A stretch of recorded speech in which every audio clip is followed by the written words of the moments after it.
প্রিয়জন, শুভেচ্ছা। আসুন আমরা গ্রাম পাঠাগার গড়ে তুলি। একবার ভাবুন, বাংলাদেশের প্রতিটি গ্রামে যদি একটি করে পাঠাগার হয়, তাহলে দেশটি কতটা এগিয়ে যাবে, অনন্য উচ্চতায় চলে যাবে।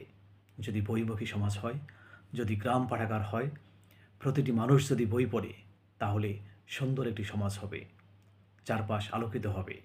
আপনার ঘরের যদি দরজা কিংবা জানালা না থাকে, তাহলে সেখানে আলো আসবে কীভাবে, বাতাস আসবে কীভাবে, আপনি কীভাবে নিঃশ্বাস নেবেন? একইভাবে আপনি যদি বই না পড়েন, তাহলে মনের যে বিকাশ, মানসিক যে শান্তি, মানসিক যে বিকাশ, সেটি কীভাবে সম্ভব? আপনি যখন বই পড়বেন, তখন রবীন্দ্রনাথকে জানতে পারবেন। আমরা রবীন্দ্রনাথকে আর পাবো না, কিন্তু তার সৃষ্টি, তার লেখার মধ্যে দিয়েই আমরা রবীন্দ্রনাথকে পেয়ে যাব।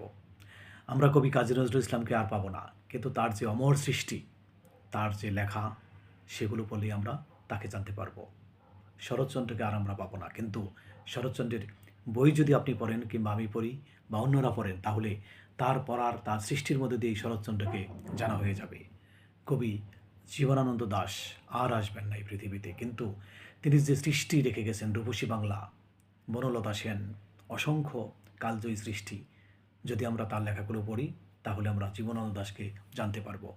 কবি আল মাহমুদ, কবি শামসুর রহমান, এরকম অসংখ্য বিখ্যাত মানুষরা বাংলা সাহিত্যের জন্য অনেক কিছু রেখে গেছেন, অনেক অবদান রেখে গেছেন। তাদের সেই সৃষ্টিগুলি, তাদের সেই লেখাগুলো যদি আমরা পড়ি, তাহলে তাদেরকেই আমরা জানতে পারবো।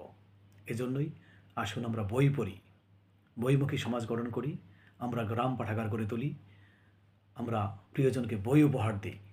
বইয়ের বিকল্প আর কিছুই হতে পারে না।